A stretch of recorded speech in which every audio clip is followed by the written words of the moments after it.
Hi guys, Chef Kevin Belton here. Happy day to you. Now, today I'm going to do a dish where we're going to do it all in one skillet, and then you can take that skillet and put it on the table and serve it family style. This is going to be a garlic pork bite with green beans. All right? Oh, this is good. Now, I know every time you see me, I say this is two of my favorite things. Well, pork and garlic. Who doesn't love pork and garlic? All right? What I have going here, though, first off, we're going to take care of our vegetables, okay? Now, for me, I don't like vegetables overcooked. I think vegetables should still have that crunch, that freshness to them, because sometimes folks cook vegetables where they just mush and all the flavor's gone. So what I have here, I have just water, but you notice I've squeezed some lemons in that water. Now, I've taken fresh green beans, okay? Just snipped off the ends. I just broke the ends off, okay? What I'm gonna do, I'm gonna blanch them in the hot boiling water. Now, that's gonna shock them. I shouldn't say shock them, that's gonna cook them, because we just want these in for a minute. So let's go ahead and get these in.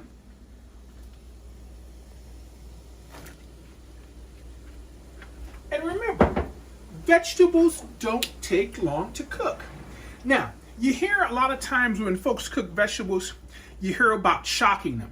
Now, if you're wondering about the lemon in there, let me say this first. The lemon adds a nice flavor. I do this when I do the same thing with Brussels sprouts. I'll cut the Brussels sprouts in half. I'll do the same thing with other vegetables. That lemon just freshens it up and gives it a nice flavor, okay? What I have here is ice water. This is the shocking part. Because, you can always take one out and taste it and see where you are. But this only needs about a minute to cook, all right? Asparagus, that's another great thing to do with. Go ahead and blanch it off right quick. But the cold water is important because that's gonna stop those vegetables from cooking, okay? So when you hear chefs talk about shocking, that's what it is. So you can see, here we can take one of our green beans out, and you can see look, it's pliable, it's ready, it's still firm, but it's just cooked enough because we're going to cook a little further. So let's go ahead, get them out, and just look, plop them right in the cold water, and that cold water stops them from cooking. That's what we want. Now, when I do this with asparagus, a lot of times I'll take asparagus and throw that asparagus just on the grill, and it just has to heat up. It really doesn't have to cook any longer. It just has to heat up. Okay, so our vegetables are done. Now this is going to sit here, and basically I'm going to take them out and drain them, okay? And next time you see me, these will be drained, and then it'll be time to start working on our pork bites, all right? So I'm going to drain these once these are chilled a little more, and we'll keep cooking. We'll see in a little bit. Here's one of the most important things about cooking, our pan. Here, this pan, if you notice this pan is smoking a little bit. It's important to get the pan hot, because especially with what we're doing, we need a super, super hot pan. Now I'm gonna throw in a little vegetable oil. And you notice I have my pork that I've just cubed, okay? Now let's go ahead and get this in the pan. One of the hardest things to do when we cook is to let things sit. The reason that's important, because in this particular dish, we want all the sides of the pork to brown and crisp. Now, this is going to take a little while to do, but we put it in, don't touch it, and as we go, we may have to add a little more oil to the pan. Now, what I've done here, I had a pork loin that I just cut in nice thick strips, about that wide, and then I cubed them, okay? I season them with my Creole seasoning, and I just let them sit there for a little bit with that seasoning on, and you saw I got the pan really hot. Now, this recipe can be done in any type skillet you have. I just find that I like to do it in a cast iron pan, just because of the fact that it holds so much heat. But if you have a stainless steel pan, if you want to do this in a non-stick pan, it's the same. But you see how this is going to make a nice crust. And when we start to turn this over, you'll see how that crust is going to get. Now, while the pork is browning, let me show you some of the other things we're going to put in. We're going to do butter and garlic into our pan with a little chicken stock. All right? Remember those green beans we blanched off? We'll toss those green beans back in. Let them just heat up all the way through. Put our pork. You're going to see it. You're going to see it. But let's take a look at a piece of our pork. Notice how, see what I'm saying? We've got that char. Basically, that's flavor, gang. Okay? Some folks say, oh, it's burning. Nope, that is just a nice, rich flavor. The other thing that's going to happen in doing this is that in this pan, we're going to get little pieces stuck to the bottom of the pan.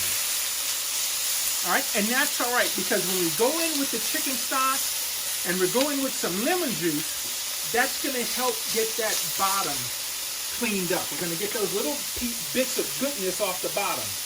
But this is one of the important things, is making sure, put it down, don't touch it, let it create the crust.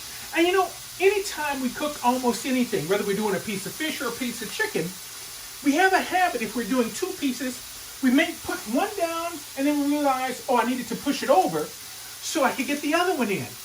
Well, when you do that and you try to move it, once you put it in, it sticks.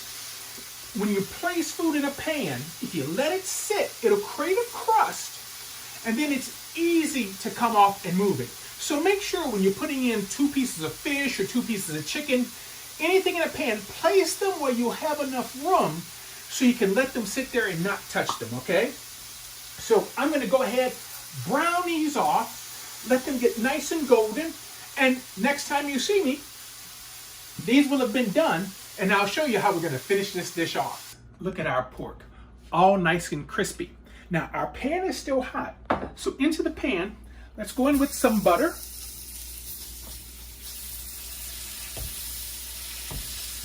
And I want this to melt right quick.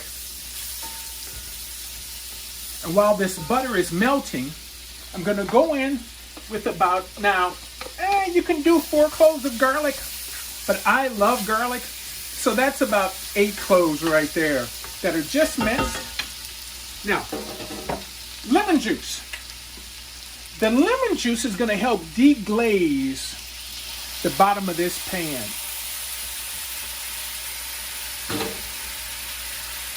You know, deglazing is getting all those little bits up off the bottom. Notice how that changed colors. That changed colors from all of that browning that took place at the bottom of the pan. Also here is just a 1/4 cup of chicken stock. Now let's get this stirred in. Get those goodies up off the bottom of the pan. I tell you what, the smell of this garlic is so nice. Now, remember those green beans we blanched off? Let's throw our green beans in. They're going to heat back up. They're going to get covered in this wonderful sauce.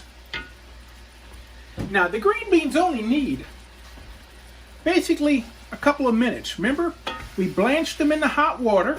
I should say we put them in the hot water to blanch just for about a minute. Then we put them in the cold water to shock them. And because we shocked them, that stopped them from cooking. So here, all we're doing is reheating them, okay? Where, remember, I told you, I like vegetables to have a little bit of a crunch. I don't like vegetables when they're really, really hard. So here, let's take all of our beans, stack them up to one side. Now we can go in with our pork. And basically, we want to just toss our pork in this garlic gravy. Just make sure all of that pork gets a little love down in that gravy. And you can see the moisture coming out. It's evaporating, okay? It's evaporating. That means the flavor's intensifying. I tell you what, we can go ahead and turn the fire out. And look, to finish this off, matter of fact, here, let me move this over here so you guys can take a look at it right quick. Oh, come here. Let me get this off this fire. And let's show you how I'm going to finish this. Have a little parsley, You can just put some nice fresh parsley in there. Now, this is an option. A little pepper flakes, okay? If you want a few pepper flakes, you can just put a few pepper flakes in there. And you know, lemon always brighten things up. So I just like to take a few pieces of lemon and lay lemon around like this, okay? And now this is ready to go to the table. So how about this on, you know, as cooler weather's coming, how about taking this nice dish? Now here, we could serve this because we have that wonderful gravy down there. Put it over rice, okay? If you love potatoes, put this over some potatoes. Oh man, imagine some mashed potatoes. Oh, with the garlic and all, and that meat right on top with that gravy. I tell you what, I think this is gonna become one of your favorites. I think this is gonna be one of those go-to dishes. And you know what? If we were in studio right now, I have a feeling Eric would be halfway through this pan by now. So thank you for cooking with me today. Keep washing those hands, keep masking up, stay safe. For WWL, I'm Chef Kevin Belton. Have yourself a fantastic day. We'll see you soon.